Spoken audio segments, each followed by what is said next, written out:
Yeah, it's your boy Chefbaker. We're back with another reaction video. We got a video coming to you from Jimmy High Roll. He talking about is the players today, are they better? Are they better today than yesterday?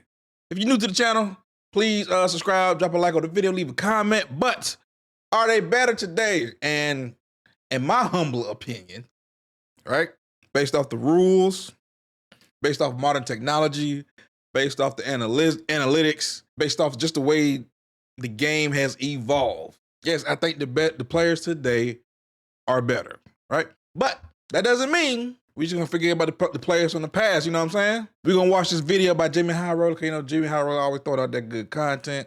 Let's see what he got to say. Yeah, I mean, and I don't talk for a minute, so let's go. In 1998, Michael Jordan finished his last season with the Bulls on top, as inarguably the best player in the world, with another NBA championship to back it up. And in that season, 26 years ago, Jordan averaged 28.7 points per game on 46% shooting from the field. Now, not only was his scoring average a league high that season, his shooting efficiency was considered excellent at the time. In fact, outside of a couple big men who played 5 feet out from the basket, there was... My bad, I don't mean to pause. Who remember Sharif Abdul-Rahim? Ooh, Michael Finley. Dang, Isaiah Ryder. Boy, there's some names on this mug. You know what I'm saying? My bad. Wasn't a single player who could compete with him as a scorer. But times have changed. Jones. Because this season, there are 7 players across the NBA who are averaging at least the numbers Jordan did in his final MVP season. But there are not 7 players as good as Michael Jordan was in the NBA right now. Thank you. Is there? Are the stats of today's NBA inflated? Not a true reflection of the skills and abilities of its players?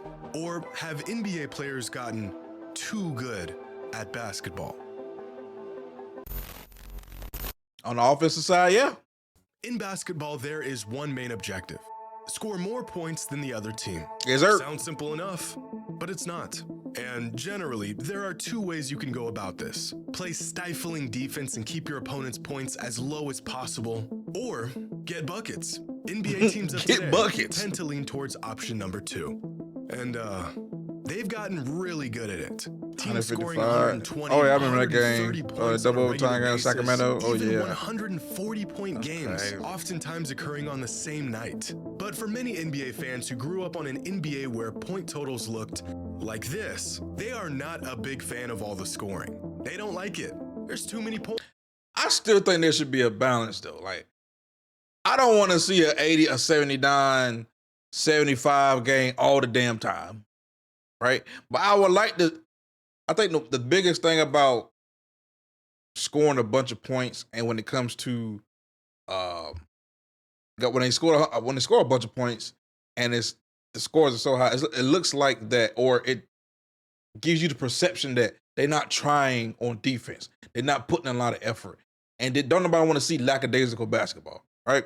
If like they actually playing defense and people are scoring, it is what it is. Like, as long as it's competitive, we want to see competitive basketball. But there's a perception of scoring a bunch of points. That means you're not putting effort on defense. That means it's less competitive and lackadaisical. And people don't want to see that. But it is what it is. I don't want to see 75, 79, goddamn 65, 80. You know, I don't want to see that type of score all the time. I do want to see 100, over 100 points. 100 25 is cool. You know what I'm saying? But at least be competitive. Like that tournament we just had, the cup, it was competitive. You can't be playing basketball and not be competitive. It's going to be boring. I think that's what it stems from. Points, or maybe not enough defense. Stat lines like this used to have the NBA world on fire for a day or 2. But now they're literally a dime a dozen. There's players around the league who are damn near averaging these numbers. Growing up, I would often go to Portland Trail Blazers games, and as much fun as it was to watch my home team play the most violent version of basketball possible without any real consequence, she was a dog. In my 8-year-old brain was this. a free chalupa from Taco Bell. Oh, you can't even do those no more, brother. Everybody's scoring over 100. You can't even do those no more, brother. Win or lose, 100 points, and the chalupa You got to was accept ours. that. It doesn't look like much, but winning one of these felt like winning the lottery. We would get so riled up over the prospect of a free chalupa that many nights the crowd would just lose sight of the game altogether and start chanting chalupa as the score approached 100. And look at Kobe on the court. But Man, that's tragically, not after too long, 14 bro. seasons, the Blazers discontinued this delicious promotion in 2013. And They had I think to. it's safe to say it's never coming back. Hell when no. Taco Bell first began running this promotion, the Blazers were scoring over 100 points at home about 11 times a season, or about 1 in every 4 home 11 games. times a Attainable, but still rare enough to keep the thrill of it all alive. But by 2020, the Blazers scored 100 points or more in 39 out of 41 home 39? games, enough to God put every damn. local Taco Bell out of business. Is this entire monologue That damn near every about goddamn game. chalupas? Kind of. But I say all Hey, of but you this missed to the chalupas? emphasize just how much scoring in the NBA has exploded and shows no signs of slowing down. NBA offenses in today's league are really, really good. Back in 2015, the Golden State Warriors reshaped what a potent, efficient offense looks like and led the league that season with an offensive rating of 111.6. Now, that is true. The Golden State Warriors did reshape offenses. But people do forget moving that small ball lineup that the Miami Heat had to run because their centers was trash. They had no disrespect. But like Joel Anthony, they had I think they had Eric Dampier, Juwan Howard, those type of guys. They wasn't valuable centers. So they moved Bosh, a traditional 4, to the center position, and then they moved LeBron James to the 4. And they put in like a Battier or Miller at the 3, Wade at the 2, and then Chalmers at the 1. That kind of introduced small ball as well. Now you got 4 players on the court that can switch and do all the other good stuff.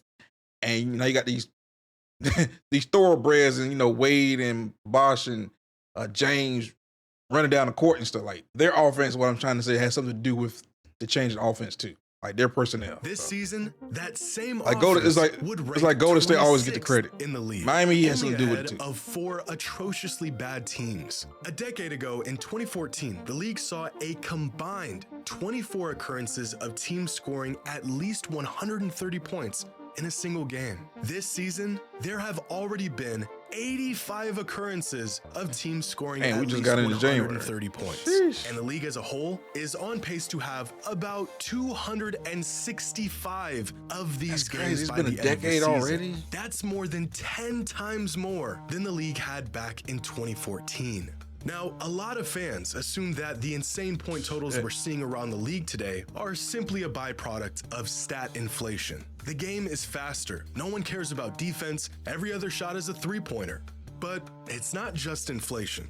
Inflation would assume that I disagree with that too. It's not just everybody's not playing defense. Like people have gotten better. it's just the volume that's changing, that there are more things happening within every game, and that's what's leading to the influx in numbers. But it's not that. Other than the dead ball era, right now is a pretty average time in the league in terms of pace and shots. It is the efficiency and simply how good players have gotten that has really skyrocketed.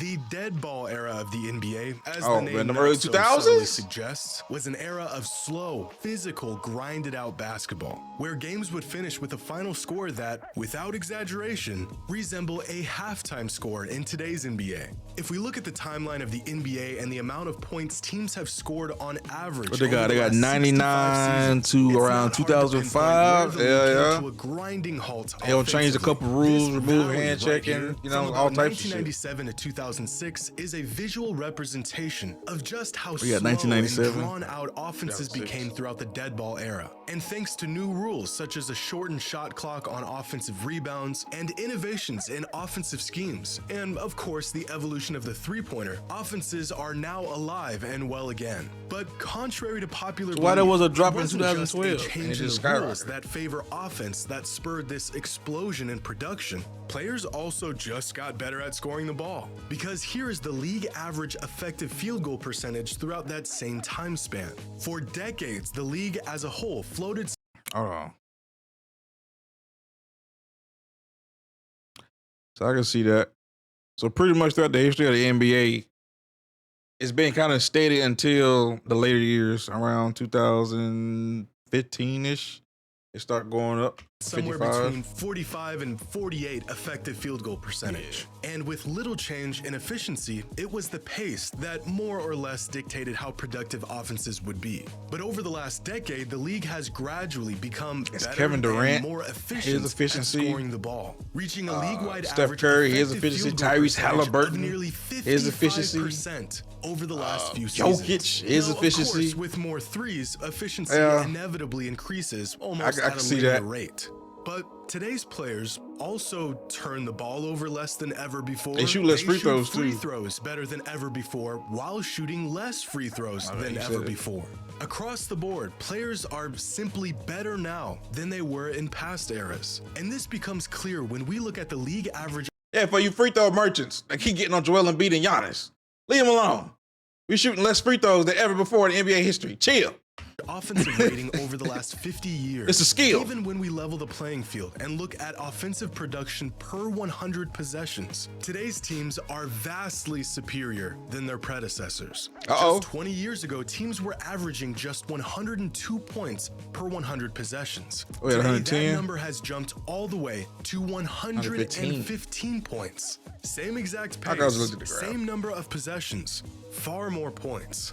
Now, more points from more proficient offenses is not exactly what I would call a problem. In fact, I think this brand of basketball, whether you like it or not, is the highest form of the game that we've ever seen. But as we continue to see the game evolve, it is becoming more and more difficult to keep the context of what we're seeing intact. Luka Doncic is a generational talent, one of the best players in the world. And 20 years ago, Tracy McGrady was one of the best players in the world with a similar status among his peers. Except in his prime, McGrady's numbers looked like this. And over the past 5 seasons, Luka's numbers look like this.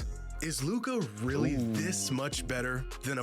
I like how Jimmy chose T-Mac and Luka because in his other video, when he was doing when using that website to determine who was more like, the comparisons for each player, the person that was closest to Luka was T-Mac. So I like this right here. A prime Tracy McGrady was? Or has the game and its players evolved to the point where stats have almost become some arbitrary measure of a player's ability, where without context, they are almost meaningless? Now, some of you may be saying, well, this isn't a fair comparison. Tracy hit his prime in the dead ball era. Teams and players in general put up less numbers. Well, here are their stats when we adjust them to be the same exact pace and the same number of possessions. And still, it's only when we factor in the rule changes, the spacing, the schemes, the drastic change in overall league play style that we can even begin to get the full picture, which kind of defeats the simplicity of a box score altogether.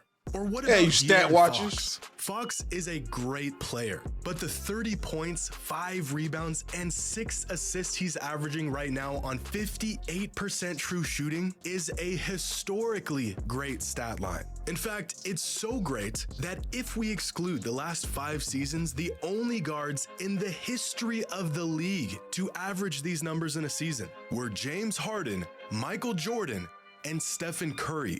Are the numbers simply deceiving us? Or is De'Aaron Fox really this special? 10 years ago, in 2014, guess what LeBron James and Kevin Durant had in common? They were the only 2 players in the league to average at least 25 and 5 a game that season. 20 points, 5 rebounds, and 5 assists used to be sort of a standard for a fantastic all-around player. In today's league, there are 16 players. 16, goddamn! Averaging at least 25 and 5. Hey, they got... Yo, Edwards in that conversation. You got Scotty Barnes and Sangoon. Scotty Barnes? Turn up. And Siakam, 2 of them on the same team. I mean, Devin Booker and Kevin Durant on the same team, but I mean, it's the super team. Damn, boy, 16. Hey, Ant-Man, I see you. How exactly do we reconcile the fact that what used to be a threshold reserved for mega I see you, Ant-Man, talent is now just another stat line? And this is happening all around the league. Hey, LaMelo, right shout out to now. LaMelo, you know what I'm saying? Halliburton is averaging 26 and 12 on 66% true shooting this season. It's 65. A stat line that has never been achieved in he's shooting like 50% from the field and 50 from three or some shit. Like, many generational talents in the NBA today? Or has offense just Charlotte become is diluted? LaMelo. Charlotte sucks. Well, I actually think these massive numbers are a product of both of these factors, one stemming from the other. There is so much talent and firepower in the NBA today that getting good looks and getting them quickly has actually become fairly easy. Sure, there's essentially 8 more possessions a game in today's league compared to the previous era, and those extra possessions are driving numbers up a bit. But does anyone stop to consider why there are more possessions? Games have been sped up because no longer are teams running 20-second offensive sets and eating up the clock to find a good open look. This drives up the number of possessions each game, and those possessions just feed the loop even further. Yes, a lot of teams try to drive and kick. That's what they do. A lot of teams, a lot of players, they want to drive into the paint and kick it out for the three-point line. Shooting a lot of threes instead of a lot of twos is more effective, right? It's more efficient, right? So a lot of guys, they said, fuck it. Excuse me. They're going to drive in and kick. And if they can get the layup, which is one of the most efficient shot, they get the layup. And if they can't get the layup, they go kick it for a 3, which is another efficient shot, especially that corner 3, right? So that's what they're doing. And they're doing it real fast. Like they speed up the offense. And then not to mention, even if you get an offensive rebound, they shorten the shot clock on that. So the shot clock is 14 seconds on an offensive rebound. So they done things for the game to speed it up. Teams are speeding it up. Like shout out to the Steve Nash offense, the 7 second less D'Antoni shit. You know what I mean? So along with that, and then just along with the rule changes, and then along with the analytics, everything's sped up. Leading to quick possessions, leading to faster games, leading to more points.